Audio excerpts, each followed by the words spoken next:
Hola, ¿qué tal? Buenas noches. Bueno, evidentemente hoy ustedes ya lo habrán visto, lo habrán notado, no tienen ningún problema de volumen en su televisión, ni nada anda mal, ni tampoco tuvimos una falla técnica.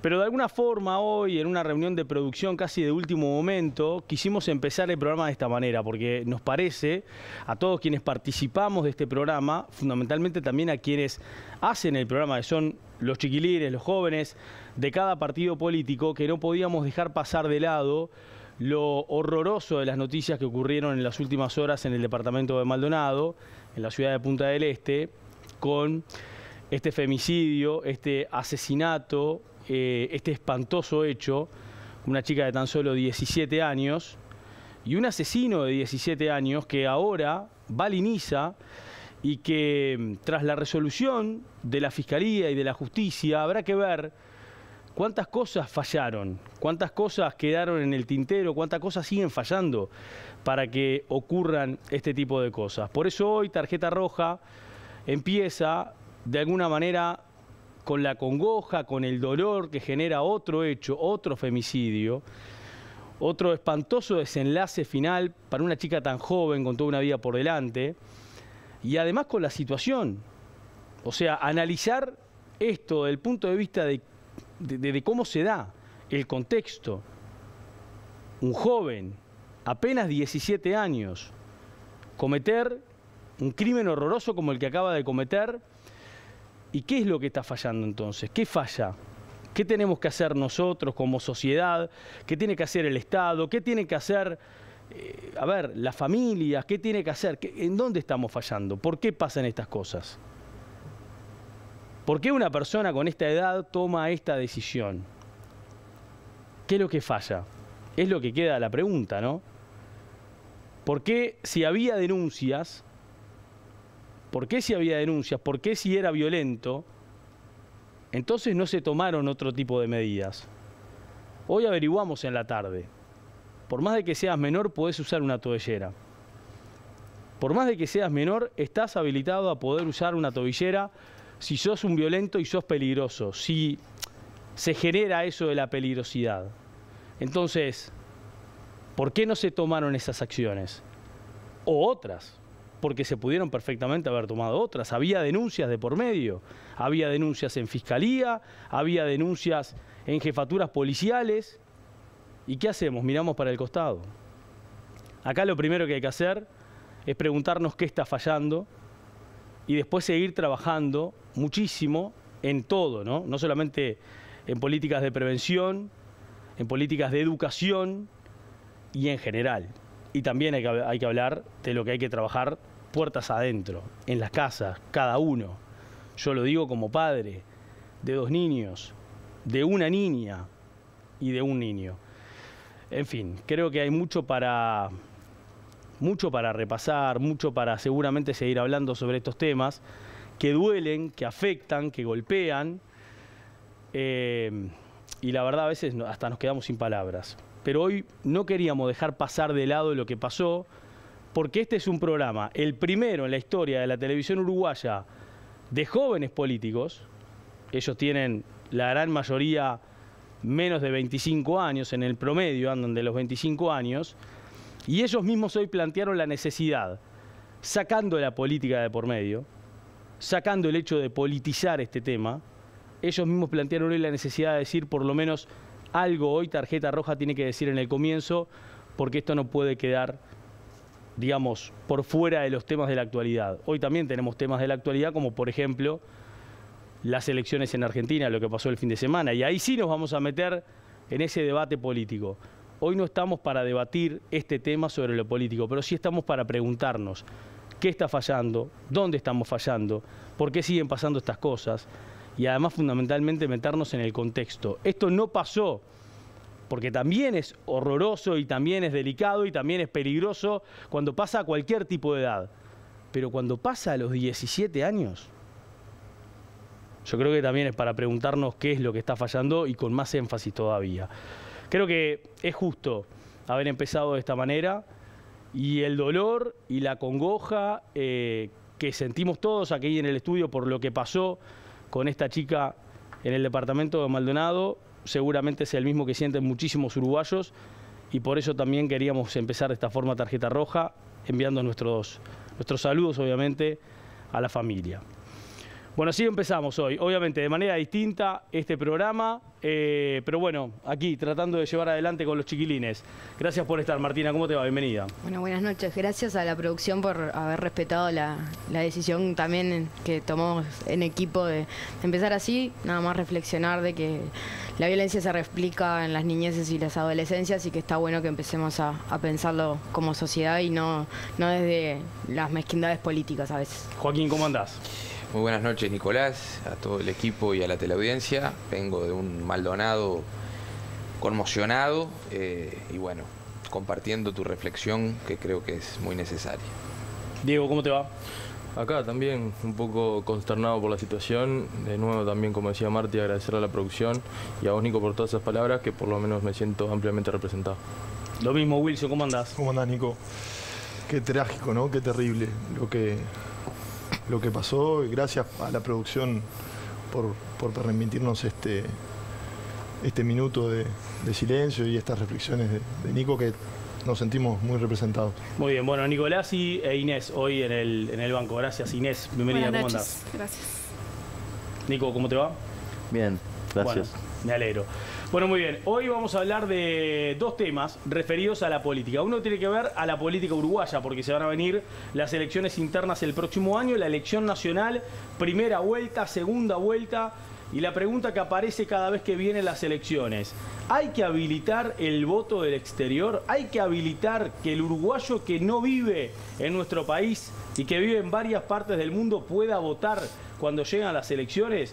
Ya se ha hablado sobre este tema, ya se ha politizado, se han presentado proyectos de ley, se siguen presentando proyectos de ley, se sigue discutiendo, hay una visión de un lado, a veces hay una visión del otro, bueno, en fin, vamos a estar hablando sobre eso. Y también, obviamente, queremos hablar, queremos debatir, porque se generó mucho debate el domingo en la noche en las redes sociales, fundamentalmente en Twitter. ¿Hay que seguir diciéndole Twitter o se les tiene que decir X ahora? Bueno, yo le voy a seguir diciendo Twitter porque es la manera de entender que estamos hablando de Twitter, no estamos hablando de X. Bueno, la cuestión es, en Twitter, muchos políticos uruguayos, jóvenes y no tan jóvenes, de todos los partidos políticos de nuestro país, opinaron sobre Milei. El fenómeno Milei en la Argentina, el hombre que ganó las PASO, el hombre que ganó esa elección de medio término, como le dicen los argentinos. Bueno, Milei le ganó a los gobiernos actuales y pasados de la Argentina, porque le gana al oficialismo en este momento, que terminó tercero, pero también le gana a la oposición, que fue gobierno hace unos años atrás, que termina segundo. Entonces, ¿qué pasa? Como un personaje como Milei, como un fenómeno como Milei, una persona que viene por fuera de la política, logra lo que logró en Argentina, y cómo eso puede impactar en la política uruguaya en caso de que se confirme su victoria en octubre. Pero además de hablar de eso, ¿en Uruguay se puede dar un fenómeno Milei hoy? ¿Se han dado fenómenos parecidos a los Milei en Uruguay? Bueno, vamos a discutir todo eso en un ratito más adelante. Pero como ustedes ya saben, están las tarjetas, está el silbato, está todo pronto. Vamos a comenzar con el tema del voto al exterior y ya venimos con el debate.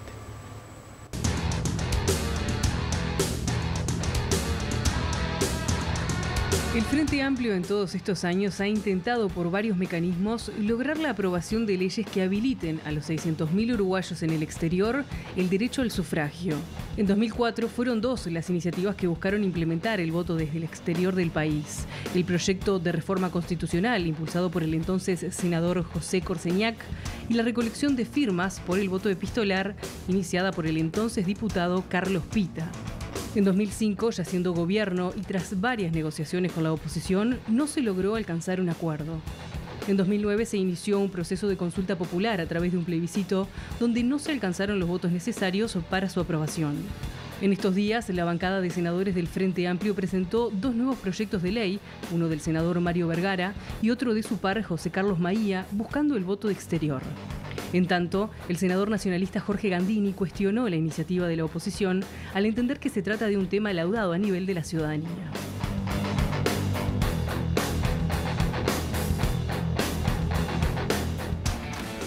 Bueno, ¿estará laudado o no estará laudado? La verdad es que tenemos una pregunta también para hacerles a todos ustedes en nuestras redes sociales, en Instagram y en Twitter, el @tarjetarrojabtv. ¿Considerás correcto que los ciudadanos uruguayos que residen en el extranjero voten en las elecciones nacionales? Y hay 3 opciones hoy: sí, no o quienes tengan bienes. ¿Y por qué ponemos la opción de quienes tengan bienes? Bueno, porque en el debate político también se ha dado eso. Muchas veces en el debate político o en el debate de la ciudadanía salta quien dice, ah, no, pero si no paga los impuestos no tiene derecho a votar. Si no vive en el Uruguay no tiene derecho a votar. Bueno, hay gente que vive en el extranjero, pero tiene propiedades en Uruguay. Si tiene propiedades en Uruguay, paga impuestos. ¿Esa persona tiene que votar o no tiene que votar? Bueno, sobre eso vamos a discutir. Martina, empecé contigo. ¿Cómo andás? Bueno, ¿cómo va? Ya te saludé, pero no importa, te saludo de nuevo, ¿no? Arrancamos de nuevo. Bueno, dale. Bueno, este es un proyecto de mi sector, además me Sí, parece claro. que está bueno que arranque yo porque tengo que defender el proyecto de mi sector, pero bueno, en realidad lo que sucede es que no está laudado el debate, porque haya habido otras, por suerte la jurisprudencia se vive actualizando y las realidades cambian, y yo creo que ya es una realidad que las personas no nos atajan, digamos, los bordes geográficos, ¿no? Muchas personas viven afuera del país porque son exiliados políticos o porque son exiliados económicos, ¿no? En Uruguay hasta 1960 teníamos migración, pero luego de 1960 empezó a migrar mucha gente por razones políticas y después de 2002 por razones económicas. Entonces eso nos lleva a entender que hay gente que puede estar interesada en regresar y que no puede hacerlo porque no tiene los medios, y que bueno, que muchas veces tienen intenciones de participar. De hecho, bueno, el Frente Amplio tiene comités de base en Argentina, en España. La vida política existe afuera del Uruguay. Las personas se sienten identificadas, promueven la cultura y además toda la parte de bienes patrimoniales que se habla, existe el uruguayo que todavía manda la remesa a Uruguay desde el extranjero y que tiene derecho a votar. Pero el problema es que quien puede pagarse un boleto para venir a las elecciones, lo hace y de hecho vota en las elecciones. Porque irte del país no te quita la ciudadanía, no te quita derecho a voto. No votar en 2 elecciones sucesivas sí te quita del padrón, digamos, de la Corte Electoral, pero eso no implica que pierdas el derecho al voto. Y es menester del Estado proteger el derecho al sufragio de las personas. Y además en la Constitución viajar y cambiar de país no te quita la ciudadanía, en el artículo 80 de la Constitución. Entonces, lo que se está proponiendo en esta oportunidad, y por eso consideramos que no está laudado, es el voto consular. Es decir, ir a las embajadas, a los consulados, y a donde los consulados entiendan que tenga que haber otros circuitos, a votar presencialmente de forma secreta y obligatoria en las mismas condiciones que se da en Uruguay. ¿Estás de acuerdo con eso, Wilson? Sí, totalmente. ¿Por qué? Yo milito por la causa hace 8 años aproximadamente, integro la Comisión del Voto en el Exterior. En primer lugar, quería afirmar y empezar mi alocución diciendo que no es cierto que los uruguayos que viven en el exterior no pueden votar. Lo cierto es, como decía Martina, que quienes puedan pagarse un pasaje para venir al Uruguay el día de la elección, siempre y cuando estén registrados en el Registro Cívico Nacional, estén inscritos en el Registro Cívico Nacional y quieran venir a votar, lo pueden hacer. Eso es un tanto injusto para quienes no lo pueden hacer. Sí, entonces el derecho mayoritariamente quienes los pueden hacer son los que viven en Argentina, que están cerquita, bueno, ¿no? Buenos Aires. Vienen muy pocos del resto de los países. Exactamente. Por ahí en la región sí, pero porque el pasaje es costoso, porque bueno, por distintas razones. Lo cierto es que los ciudadanos somos ciudadanos y la ciudadanía no se suspende por ir al exterior. Entonces es un derecho que no está negado, pero que no tenemos los medios como para habilitarlo. O sea, no están dadas las garantías necesarias como para que una persona pueda ir a un consulado a ejercer su derecho al voto. Porque el derecho lo tiene, el derecho existe, no hay ninguna norma jurídica que lo prohíba. Y lo cierto es que tenemos ciudadanos de primera y de segunda. Quienes pueden pagarse su pasaje para venir a votar el día de la elección, lo pueden hacer, y quienes no lo pueden hacer. En segundo lugar, en pleno siglo XXI, en un mundo tan globalizado y teniendo 600.000 uruguayos y uruguayas viviendo en el exterior, me parece un tanto insensato no considerar otras realidades, las otras realidades de las personas que viven afuera también. Porque muchas veces se utilizan argumentos en contra del voto, con poco fundamento, por ejemplo, que va a favorecer a un partido político, por ejemplo, que no viven la realidad del país, que no conocen lo que sucede en el país, y me parece que son argumentos un tanto básicos, un poco superficiales, porque no es cierto. ¿Cuánta gente hay en el Uruguay que vive en el interior y no sabe lo que pasa en Montevideo? Hay un montón. ¿Cuánta gente hay en el Uruguay que vota a un partido político y gana al otro? Entonces se termina bancando, entre comillas, lo que sucede, lo que él no eligió, lo que él no escogió, lo que ella no escogió. Entonces me parece que acá deberíamos sincerar la discusión, deberíamos hacer una discusión profunda, filosófica y política, y elevar esta discusión, porque es un derecho que no está garantizado, un derecho que se lo estamos cercenando a un montón de uruguayos y uruguayas que viven en el exterior, y estamos trabajando para que puedan tener ese derecho. Acá tenemos varios comentarios, ya estoy repasando, algunos que se fueron haciendo en las redes sociales, en un rato vamos a compartir. Pero recién cuando hablaba Wilson, Diego hacía como que sí, que no, con la cabeza, hay cosas que no estás de acuerdo. ¿Cuáles, por ejemplo? Primero que agrego que a lo que decía Wilson, que el debate también tiene que ser legal y constitucional, porque no es cierto que existe, que no hay ninguna norma que lo impida, sino ¿por qué no se aplica? ¿Por qué los uruguayos que viven en el exterior pueden venir a votar? El motivo por el que no se aplica no es un motivo económico, ni es un motivo de garantías, porque si no ya se hubiera aplicado. Si estuviéramos todos tan de acuerdo con el voto en el exterior, ¿por qué no se aplica? Porque falta la implementación, falta la regulación del voto en el exterior, de cómo ejercerlo en el extranjero. Porque justamente es inconstitucional. No es inconstitucional. No es inconstitucional. ¿Cuál es el fundamento de la inconstitucionalidad? El fundamento de la constitucionalidad es, primero, el concepto abstracto de avecinamiento, y quienes interpretan la Constitución en nuestro país es la Suprema Corte de Justicia. ¿Dónde se habla de avecinamiento? Pero, En la Constitución de la República. Se habla de avecinamiento para poder registrarse para votar. No, para recuperar el ejercicio de los derechos de ciudadanía, avecinarse en la República e inscribirse en el registro cívico. Eso, y este artículo es en el que se basa la Suprema Corte de Justicia, que es el principal intérprete de nuestra Constitución, para, por ejemplo, declarar inconstitucional la ley interpretativa que hizo el Frente Amplio en 2018. Entonces, me parece que sí tenemos que darnos el debate, me parece sano, me parece que los debates no se agotan en el tiempo, sino que tuvimos un debate en el 2009, si no recuerdo mal, en el cual el 37% de los ciudadanos simplemente estuvo a favor de este mecanismo. Y que un mecanismo sano, específico, no del voto consular. Que lo que se estaba debatiendo en aquella oportunidad era el mecanismo y no el voto en el exterior como tal. Claro. En realidad, justo preparando este programa, entré a ver el debate de la ley interpretativa de 2018, y uno se sorprendería porque en el mismo debate en el parlamentario, toda la bancada del Frente Amplio entendió que sí, que en realidad la ciudadanía le había dado la razón a que no, en realidad no se había dicho que no al voto consular, se había dicho que no al voto en el exterior.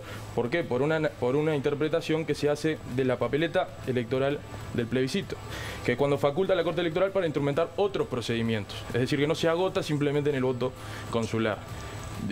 Yo abierto a todos los debates. Con lo que estamos diciendo. Sí, claro que sí. Planteando otra cosa. Sí, claro que sí. Nosotros estamos hablando de que el plebiscito refería al mecanismo que se iba a implementar para garantizar el ejercicio del derecho del voto de las ciudadanas y ciudadanos en el exterior. Y vos lo que me estás diciendo es justamente que lo que se interpreta como un problema es el mecanismo, el voto epistolar. Ese es un mecanismo de ejercicio exactamente lo contrario del que te estoy diciendo, Joaquín. Voy de nuevo, capaz que no me entendiste. El plebiscito hablaba del voto epistolar, ¿verdad? ¿Qué es el voto epistolar? Un mecanismo. Un mecanismo, está perfecto. Ahora, lo que justamente asume el Frente Amplio en el 2018, ya vamos, Nico, un segundito. En el debate parlamentario del 2018, cuando se está debatiendo esta ley interpretativa, lo que termina asumiendo el Frente Amplio es que el texto del plebiscito final, cuando ahí se faculta a la Corte Electoral para instrumentar otros procedimientos, también incluye, por ejemplo, el voto consular, que es justamente la propuesta de la que estamos hablando hoy en día. Entonces, yo repito, no estoy cerrado a dar ninguna discusiones, más allá de que pueda tener mis diferencias filosóficas con el voto. ¿Pero para vos no deberían de votar? Yo lo que te puedo decir es que yo puedo votar para otro país y no lo hago porque me parece que no está bien. Pero está en tu derecho hacerlo, está en tu derecho no votarlo. ¿Qué es lo que te parece que no está bien, por ejemplo? ¿Qué país podrías votar? En España. En España. ¿Y por qué no querés votar en España? Yo no quiero votar en España porque incluso podría llegar a tener interés en votar allá porque tengo familiares que viven en ese país, pero no me parece correcto yo decidir o incidir en la vida diaria de ellos, sufriendo consecuencias que yo no las voy a tener. De ellos como si vos no fueras parte, y vos sos nacional de no soy nacional, soy país. ciudadano. ¿Ciudadano? Sí. Bueno. Pero no me afecta a mí. ¿Cómo no te afecta? ¿Cómo que no si sos Para ciudadano? Sos ¿Tenés parte del familia en Estado. España? Sí. No le afecta a Y tu lo dejo familia a ellos lo que decidir sucede en sobre su vida y sobre Pero, los fines que tengan sobre su país. ¿Y no es muy tu válido vida tu también? argumento, ¿O sos no? ciudadano solamente para tener un pasaporte para entrar con mayor No, libertad a pero otros yo tengo el estados? ciudadano porque tengo el que derecho a no- ser ciudadano. No significa que tenga que elegir sobre lo que Como pasa así ahí. tenés el derecho a elegir si querés participar o no de la elección. Claro. Lo que queremos habilitar a través del voto consular es el que las derecho, personas... como está el derecho, que- yo entiendo que no lo tengo que hacer. Está bien. Y como es entiendo que no superválido. lo tengo que Y hacer. tenés la opción de elegir. Tenés la opción de Los elegir. uruguayos no. Bueno, Exactamente. claro, exactamente, pero, Esa es la pero diferencia. volvemos a lo mismo. Yo no estoy en contra de dar el debate. A ver, si alguno puede mirar el tape y puede encontrar un momento en el que yo diga no hay que dar el debate, No, me lo lo pasa. dijiste 3 Yo veces digo, ya. hay Sí, que sí, dar el estamos de debate. acuerdo, estamos de acuerdo, Lo que estamos sí me parece es que no podemos pasar por arriba de la Constitución. Bien. Ni por la Constitución, ni por la manifestación Nosotros no popular, estamos pasando ni por por arriba de la la Suprema Corte de Justicia. A eso iba. Entonces, A mí me me parece gustaría que tenemos que poner los puntos sobre la hacer silla. algunas A eso iba porque Joaquín consideraciones. decía que no estamos pasando por arriba de la Constitución. En lo Según absoluto, vos no se está en lo pasando. absoluto, justamente. ¿Por qué? Porque la Constitución de la República establece que todos los ciudadanos tenemos el derecho a ejercer, tenemos la facultad de ejercer nuestro derecho al voto, que es un derecho humano fundamental, consagrado en la Constitución de la República, en la Declaración Universal de Derechos Humanos, en el Pacto de Derechos Civiles y Políticos, en la Convención Americana de Derechos Humanos, entre otros instrumentos internacionales de protección de derechos de las personas. Entonces, tenemos un derecho humano fundamental y la Constitución uruguaya en particular establece que todos los ciudadanos podemos ejercer el derecho al voto y no establece que tengamos que estar en el territorio nacional para hacerlo. La Constitución no dice eso en ninguna parte. ¿Ah? Porque Diego hacía referencia al artículo 81, pero el artículo 77 de la Constitución es el que establece el derecho al voto como un derecho inherente a la ciudadanía. Y la ciudadanía, dice el artículo 80, no se pierde por encontrarse fuera del país. Estar en el exterior no es una causal de suspensión ni de supresión de la ciudadanía en el caso de los uruguayos. Y es tan interesante el análisis que el propio artículo 78 de la Constitución establece que pueden votar, pueden ejercer el derecho al voto personas que ni siquiera son ciudadanos. Justamente. Con 15 años de Diste en el clavo. residencia en el país, Diste en el clavo, Joaquín. con y notoria vida pública en el ejercicio de una profesión, tener familia en el país, eso ya habilita a personas que no son ciudadanas a ejercer el voto. Exactamente. ¿Por qué los ciudadanos que están en el exterior no lo pueden ejercer? Porque justamente la Constitución y el interés primordial de la Constitución es que las personas que votan sean ciudadanos legales o naturales y que se encuentren dentro del territorio o que justamente tengan que avecinarse para Dentro poder del votar. Yo te estoy diciendo territorio que lo pueden votar agregaste vos. personas que no son ciudadanos. No, no, es para... No. O sea, Si vos- pero cualquier vos persona no- que se avecine, pero cualquier persona que haya migrado y regrese al territorio, porque Sí. tiene los medios económicos para hacerlo, lo puede hacer. Pero yo no estoy negando que no haya un problema. Yo lo que estoy Pero- hablando es del problema constitucional que parece que acá se está omitiendo. No, pero es que no Porque me está me dando ningún parece argumento de especial, raigambre a mí me parece constitucional que fundamental. Si yo vivo fundamente hace me 20 parece años hermoso el en argumento que vos Australia estás dando, y me Joaquín. puedo pagar. La realidad es que si querés sacamos a los ministros de la Suprema Corte de Justicia y te ponemos a vos. Porque hubo solo un ministro de Pero toda la Suprema Corte de Justicia. Vos estás que tergiversando dijeron- la sentencia de la No, Corte No, de la para Suprema nada. Corte. Se basa Sí, justamente en el artículo porque 81. lo que establece la Que fue el que Suprema no Corte mencionaste. es que la ley interpretativa es inconstitucional como tal, como ley interpretativa. No. Pero lo que se está planteando ahora Claro. No dice eso el es fallo un de la Corte. mecanismo distinto al voto epistolar, que era una discusión que quedó en el pasado, y estamos hablando del voto consular. ¿Qué quiere decir esto? Primero, ¿por qué podría llegar a ser inconstitucional el voto epistolar? El voto epistolar es el voto por correo. ¿Por qué? Porque se entiende que podría vulnerarse el voto secreto. Entonces, para preservar el voto secreto, que sí es de raigambre constitucional, eliminamos el voto epistolar y discutimos el voto consular, la posibilidad de que los ciudadanos uruguayos en el exterior vayan a un consulado de la República y voten en una urna ante funcionarios públicos que trabajan en los consulados. Ahí radica la diferencia. Entonces lo que Diego plantea, yo todavía no le encuentro ningún argumento de naturaleza constitucional. Los consulados y las embajadas pasarían a ser una mesa de votación. Exacto. Pero como solo ese pasa día, para solo ese ciudadanos. día. Como pasa en Brasil. Pasa en Argentina también. Solo ese día, hecho. claro. Exacto. Además tienen que hacer el conteo de votos como lo hace una mesa de votación. Exacto. Para Aparte que Nicolás me garantista. pida la palabra. Dame un segundito que Nicolás me pida la palabra y si no se va a cansar. Nico, adelante, mucho gusto. ¿Cómo le va? Bienvenido. Hola, ¿cómo estás, Nico? En la línea de lo que decía Diego, yo en líneas generales estoy a favor del voto en el exterior, pero creo que es una discusión que tiene que ver esencialmente con el derecho constitucional. Claro, creo que tal y como es nuestra Constitución no es aplicable. Creo que el hecho de que tengamos que ir a una reforma constitucional enriquece el debate porque genera más instancias y hace que esto sea más difícil y enriquece el debate. Yo estoy a favor, pero creo que es por el lado de la Constitución. Y también el hecho de las constituciones de Occidente se sientan sobre la base de la idea del contrato social, ¿no? Del contractualismo y de la idea de la soberanía, que supone que integramos todos los habitantes de un territorio. Entonces también los espíritus de las constituciones, sobre todo las constituciones americanas, tienen que ver mucho con el vínculo persona-territorio. Esto rompe un poco esa lógica. Yo estoy de acuerdo con romperla, más en el mundo globalizado en el que vivimos, pero tiene que sí o sí ser una discusión en el rango de lo constitucional. ¿Y qué hay que cambiar? ¿Qué reforma hay que hacer sobre este tema? Quiero decir otra cosa más que me molesta mucho. Me van a contestar eso ahora, Quiero decir una cosa que me molesta mucho. ¿Qué te molesta mucho? Creo que estoy de acuerdo con discutir el voto exterior. Ahora, lo que no estoy de acuerdo es seguir yendo a Cerro Largo y ver que una pobre señora, un pobre señor tiene que viajar 3 veces en el año a votar cuando un pasaje vale 2.500. Puede cambiar la credencial a Montevideo. Vale 2.500 pesos. No, porque quiere votar en su pueblo y porque quiere decir las cosas de su pueblo. Está bien, pero también entonces, es otra discusión capaz que vos o yo no tenemos problema de pagarnos un pasaje, pero para una persona 3 veces por año, capaz que 4, en un año electoral, en instancias electorales, de municipales, de las de octubre y segunda vuelta, y si quiere votar las internas 4, tiene que pagarse un pasaje de ida y vuelta de 2.500 pesos. Entonces también si vamos a discutir, si vamos a hablar de ciudadanos clase A y clase B, vamos a hablar de ciudadanos de clase A y clase B en serio. No invisibilicemos a la gente del interior profundo que quiere ir a votar a su pueblo y tiene que cambiar la credencial para Montevideo sin querer cambiarla porque capaz que quiere decidir sobre la vía de Salto o la de Cerro Largo. Ahora, capaz que no tiene la plata, o probablemente no tenga la plata para pagar eso, ¿no? Hombre, acote, Nico, ¿no? Porque justo se mencionó la sentencia por parte de la Suprema Corte de Justicia. Para que vea, Joaquín, lo que te decía. No cumplen con el requisito de avecinamiento exigido expresamente por los artículos 74 y 81 de la Constitución de la República. La sentencia se funda puramente en el avecinamiento del que habla el artículo 81. Más aún, la sentencia estableció, esto en la página del Poder Judicial, la ciudadanía y su correlato en el sufragio solo se activa cuando estamos en el país dentro de nuestra comunidad.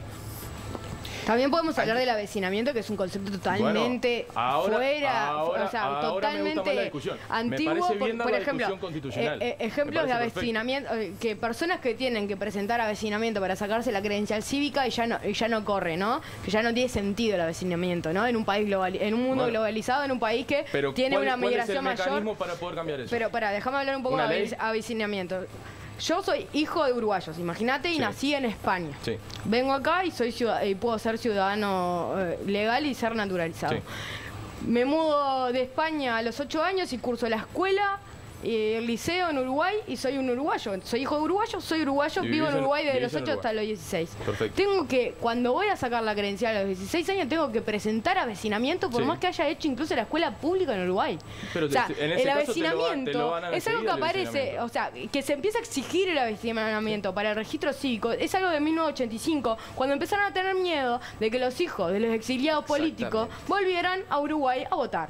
Entonces, se están aferrando a un concepto que empezaron. Está hermoso el contexto que le das, Martí. La realidad es que para modificar eso, lo que tenés que hacer es modificar la Constitución. No, perdón, como que ahí hay una cuestión de interpretación. Pero cuando cambiaron eso del avecinamiento y cómo se exigía en el 1985 y se discutió en la Cámara de Senadores, se cambió por mayoría simple. Y ahora, con la ley interpretativa de 1918, el fallo de la Corte de la Suprema de 2018, la Suprema Corte de Justicia, acusa de que se aprobó algo por mayoría simple. Cuando en 1985 a nadie le tembló el pulso en votar algo, una ley interpretativa de la Constitución por mayoría simple. Depende de quién proponga la ley, es si las mayorías simples valen o no valen. Porque hay cosas que no se pueden dejar pasar. No podemos decir, y que no podemos decir que la Suprema Corte de Justicia falla o no falla según el partido político que la propone. No, te estoy diciendo de 1985. ¿Cómo estamos hablando? Pero la Suprema Corte de Justicia va cambiando. Los ministros de la Suprema Corte sí, pero va cambiando. Pero vos tenés ya el ejemplo que en 1985 aprobaste una ley interpretativa de la Constitución por mayoría simple, pero es el mismo artículo, Diego. ¿Cómo se aplica el criterio de hacinamiento para quienes vienen a votar del exterior? En realidad, pero para la mayoría Suprema Corte de Justicia que dicen que es inconstitucional. No puedes hablar que sos suplente. No. O sea, en lapsos de 10 años se han declarado constitucionales o inconstitucionales muchísimas normativas en virtud de cómo se modifica la Suprema Corte de Justicia. Obvio. Entonces, está bueno, pero no si me podés decir que la misma Suprema Corte de Justicia falla una cosa en virtud pero te estoy diciendo que depende. Los que recusan la ley de 2018 son tu partido, el partido de Wilson y el partido independiente. Mi pregunta es la siguiente. ¿Cómo se utiliza ahora el criterio de hacinamiento cuando tenemos un montón de ciudadanos uruguayos que viven en el exterior y que vienen a votar el día de la elección? Ahí está el claro ejemplo está pasando. Cortito de voy a que ir. el avecinamiento no se exige. Cortito voy a ir. No se lo con exigieron Inés, a Sartori para presentar una lista. Voy a ir con Inés que me está pidiendo la palabra y tengo que ir a la pausa porque me están apurando. No, cortito, Inés, dale. Sí, es bien cortito. En primer lugar, me asombra un poco ver a los organismos del Poder Judicial como exentos de política. Son intrínsecamente políticos. Exacto. El derecho es intrínsecamente político. Entonces, obviamente que están transversalizados y atravesados por la política. Y la ideología nunca es inocua. Exacto. Y la ideología en el más amplio de sus interpretaciones, no hablando de un partido político tal o cual, sino en cuestiones profundas ideológicas de visiones del mundo y de cómo interpretamos y nos paramos frente a injusticias y a distintas situaciones de la realidad. Eso por un lado. Y lo segundo es, me tiene cansada que todas las discusiones políticas siempre se lleven al plano del derecho como si la norma fuera inamovible. Sí, pero discutamos norma, discutamos constitución y reformulémosla si es necesario. Claro, exactamente. Pero bueno, diste en el clavo, pero no puede ser Diego, una cosa hablar, después de la otra. Oye, está bravo, Diego. Pará, tengo que hacer la pausa. Me están pidiendo la pausa. Mutealos, por favor, que no van a parar de hablar, sino. A ver, en un rato queda pendiente, queda picante. ¿Qué tipo de cambios hay que hacer en la reforma? En la Constitución. ¿Qué cambios hay que hacer en la Constitución? ¿Qué sacás? ¿Qué no sacás? Bueno, silencio, Wilson, estamos hablando, te vas a hacer una amarillita en cualquier momento. Ay, ponele el amarillo, por favor. Ya sabemos que no hay que poner. Usted no puede incidir. Yo puedo incidir, ¿cómo que no? Usted no fue echado del programa pasado. Y por ahí. Se la está buscando ahora. Y entonces, la verdad que el VAR estuvo flexible el programa pasado. Bueno, a ver, silencio.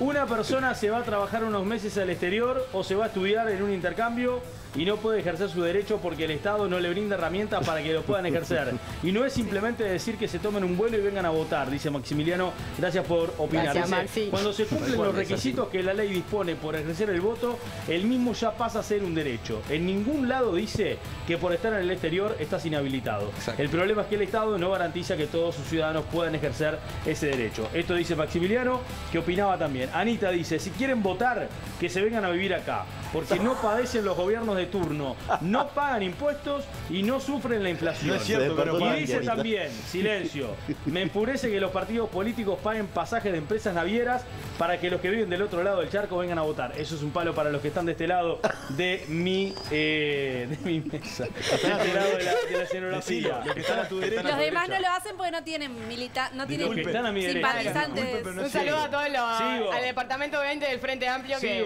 Daniel, todos los años. silencio, Daniel. Si quieren votar, que vivan acá. Corta la bocha. Yo tengo la posibilidad de votar en un país que no es Uruguay y cuando tengo que hacerlo anulo el voto. Lo mismo que dijo Diego. Esa es tu elección. Pero no somos todos iguales. Además, ya se consultó a la ciudadanía y se dijo que no. ¡Que no hinchen! Dice Daniel. Saludos, muy bien. Daniel. Vamos arriba, Daniel. Bueno, pausa, ya venimos. Dale.